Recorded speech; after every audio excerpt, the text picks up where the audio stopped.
guys, welcome back to Inside the Mind of a Diva. It is me, Heather. Before I get started, guys, don't forget to subscribe, like videos, share them if you know anybody that can actually benefit from this. Because, it dawned on me that I wanted to make this video to help people out. But don't forget, I also have my other group, Heather B. Denture Diva, which I also talk about medical stuff on there as well, which I'm trying to bring it all to here. I do have 6 point something thousand subscribers over there, which is probably why I do them over there so more people see them.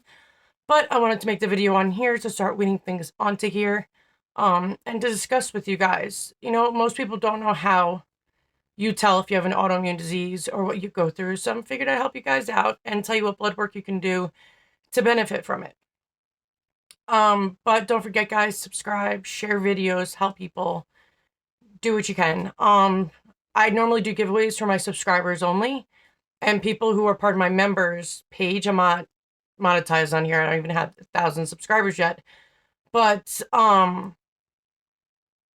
have a members only for my Heather B. Denture Diva, where they get their own separate giveaways. All my subscribers get, as long as you're subscribed to my channels, you can be part of the giveaways when I do them, but make sure you guys watch videos fully through, because I had my giveaways inside them. And then if I do lives, I do giveaways there too as well.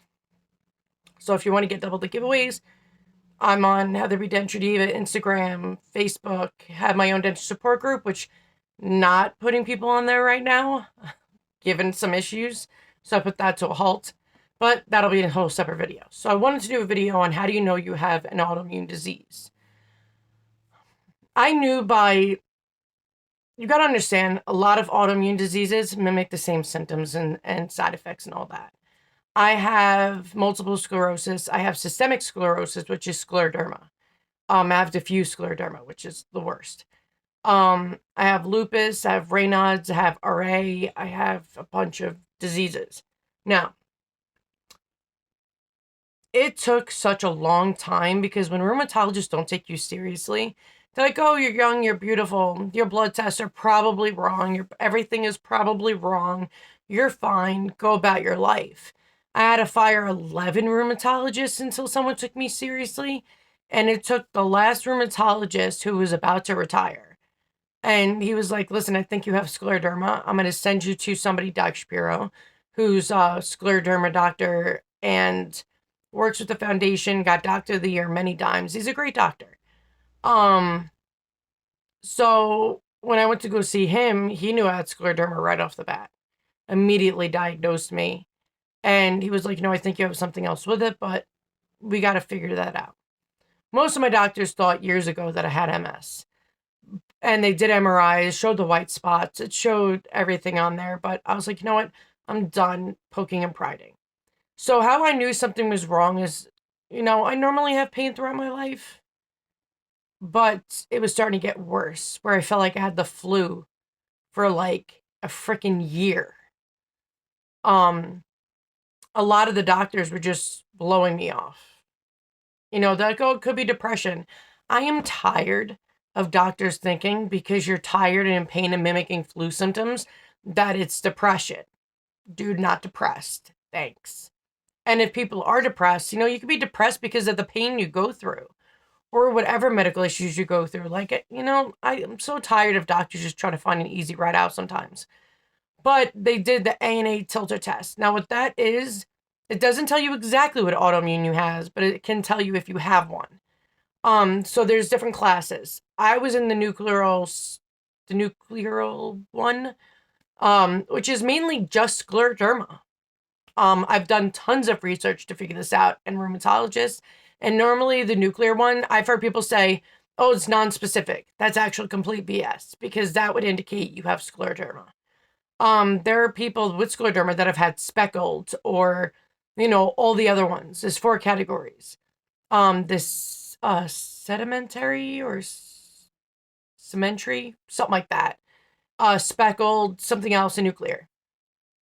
So autoimmune, if you are put down for one of those, like if your numbers are super low and they give you like, say, nuclear like mine, or we'll just say speckled. So say if you have a low number and speckled means you're probably just starting out with your diagnosis. So it's going to be very hard to determine which one you have. Now, there's so many autoimmune diseases, so it could be anything. This is where the rheumatologist has to come into play, and they do about 11 vials of blood, which is so annoying, but they do 11 vials of blood. And by the way, I've had so many negative blood tests, but positive biopsies. And the biopsies tell you the true answer. Like, you can't fake a biopsy. Blood tests can come out false positives and also false negatives. So that's why they see you in a year and they redo the blood work again. Because if you're early in diagnosis, guys, it's going to be really hard to figure out what you have.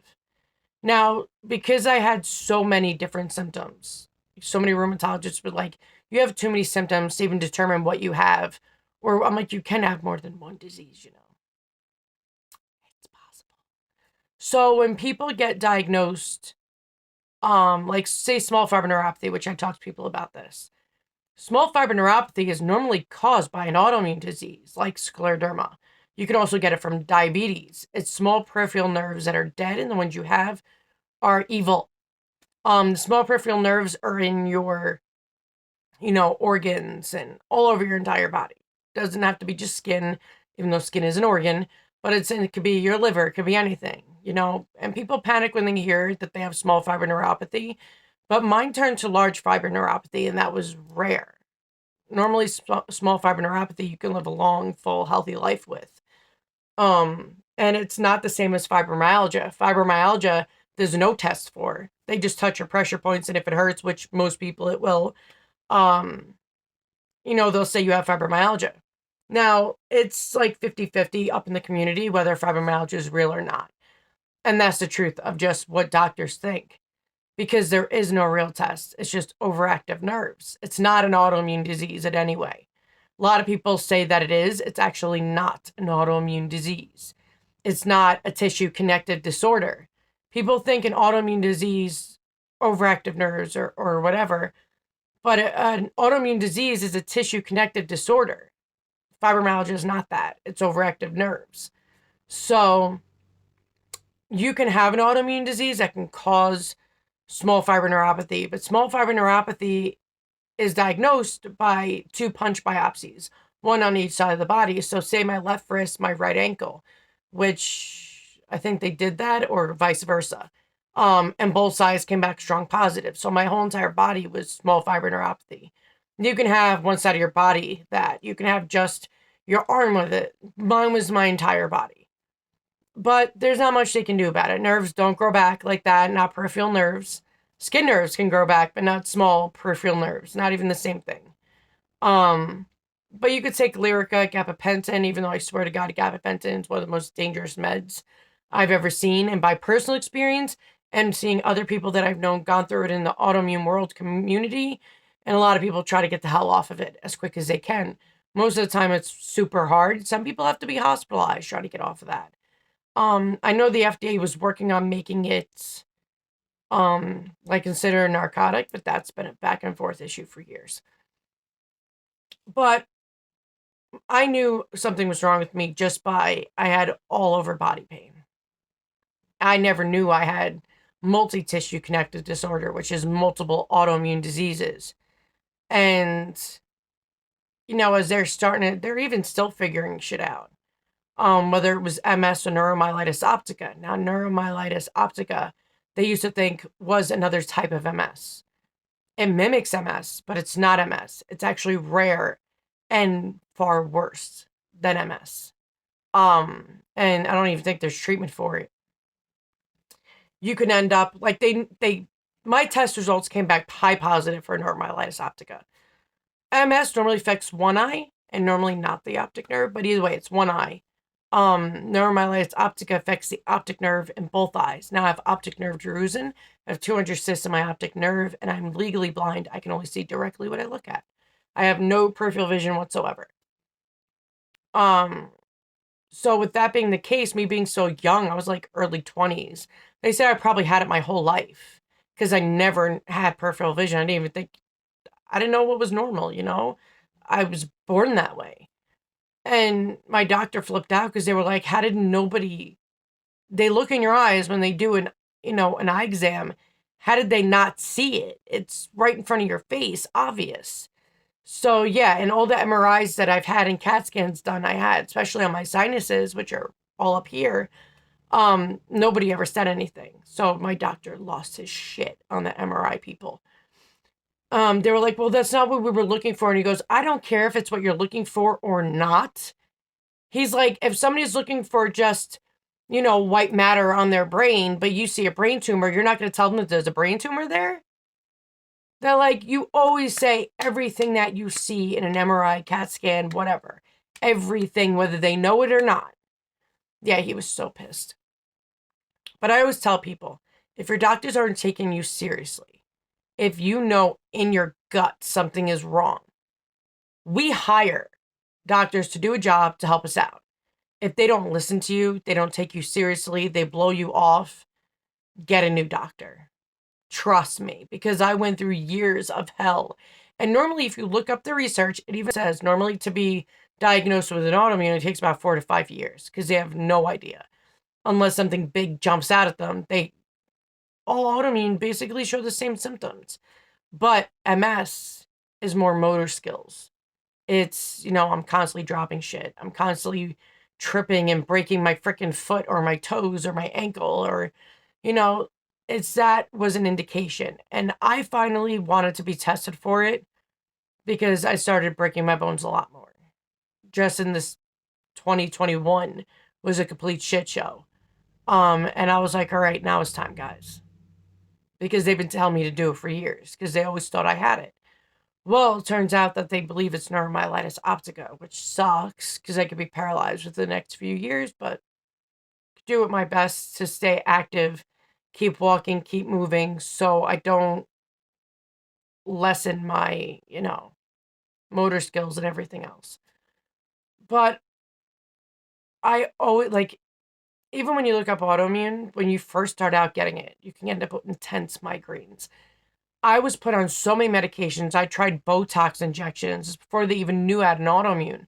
Nothing worked. My migraines were so bad. It was every single freaking day. And it just wouldn't stop.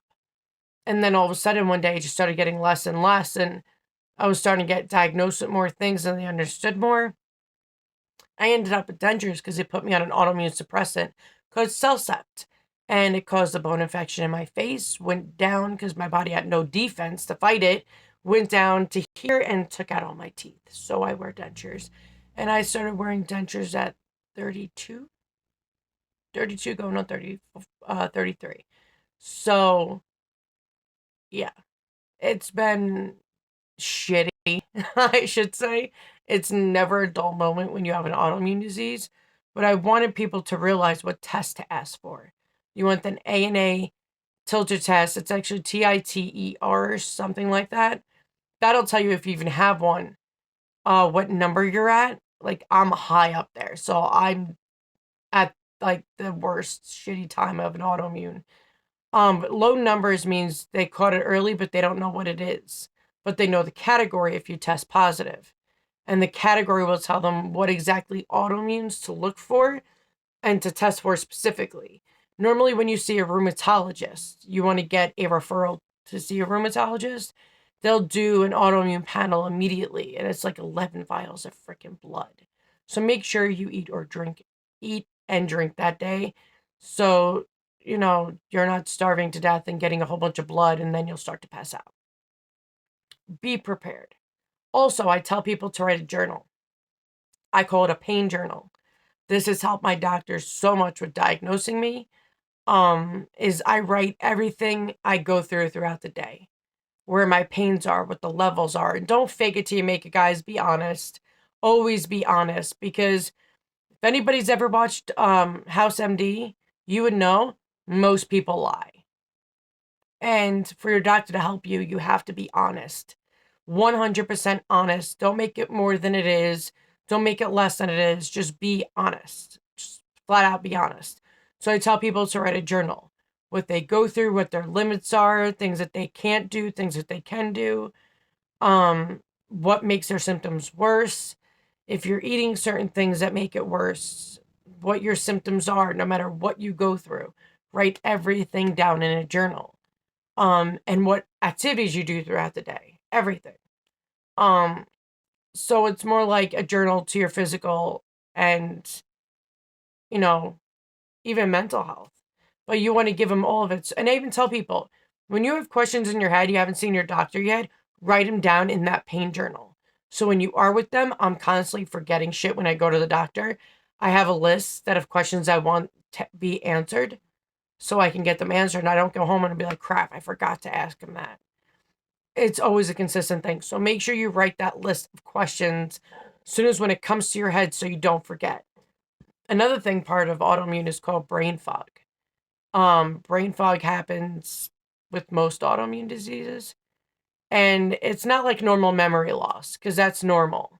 Brain fog is like total complete forgetfulness. You could be mid-conversation with somebody, forget completely that you were even talking to them. It's kind of what brain fog is. But, you just forget everything. And it's not, oh, since birth I've been a forgetful person. No, that's just who you are. That's not the disease. This would have to go around the same coincide of your symptoms, or even way after your symptoms, which most of the time that's what happens. But I always tell people, write down everything that you feel and go through, because that will help a doctor diagnose you. And I don't mean, oh, my eye hurt that day. That probably has nothing to do with autoimmune whatsoever. So having just a random sharp pain in the eye could mean you're tired, could mean a lot of stuff.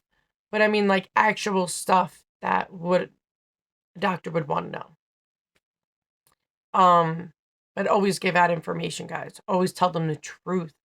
So many people, like, I've seen so many people, even in support groups, say, oh, I lied to my doctor because I wanted this medication, or because I wanted them to take me more seriously, because if I sounded more severe, they would take me seriously. I'm like, dude, always be honest, no matter what. Always be honest.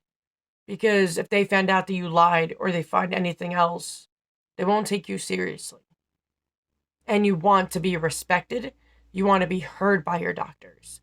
And if you have a doctor that literally won't listen to you, I had a doctor, when I was telling them what I was going through, them chuckle. And I'm like, you're fired. I'm like, because I'm glad my misery makes you happy and all, but you're fucking fired. Done. Walked right out. I used to be the type of person that used to listen and do whatever the doctor said, or whatever the dentist said.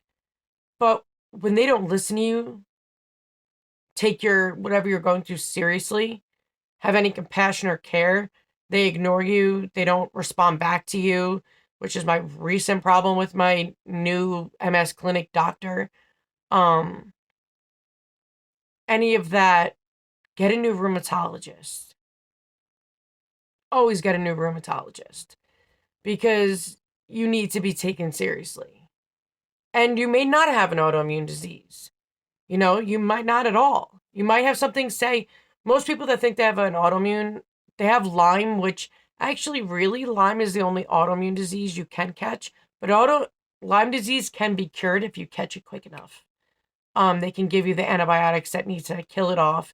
If you do not tell them and a long time has passed, then you can end up stuck with it forever.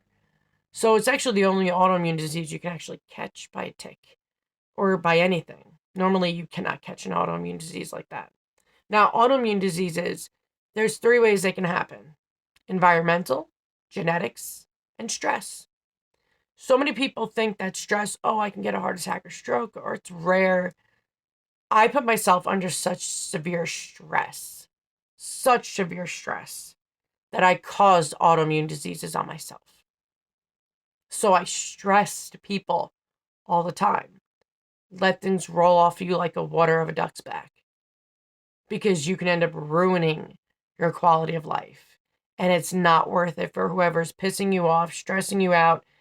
If you have a family that's not, and there are tons of family that are not caring, supportive, or anything, drop them. Because we might be blood born into the family, but as we get older, like my doctors always tell me, we create our own family. So don't think that you're forced to be around your family because, oh, well, they're your family. I have friends that are more blood than my own family. So, that being said, don't ever feel like you're forced to talk to people in your family who treat you like shit. It's not worth your bad health. It really isn't. But I'm going to make a part 2 to this video because it's a long-ass video now. Sorry, guys. But I'll also give a part 2 and give you guys detailed and what disease goes with what and all of that. But I love you guys. Stay safe. Stay strong. And if you guys ever need me, in the description below is all my details on how to find me. Later, guys.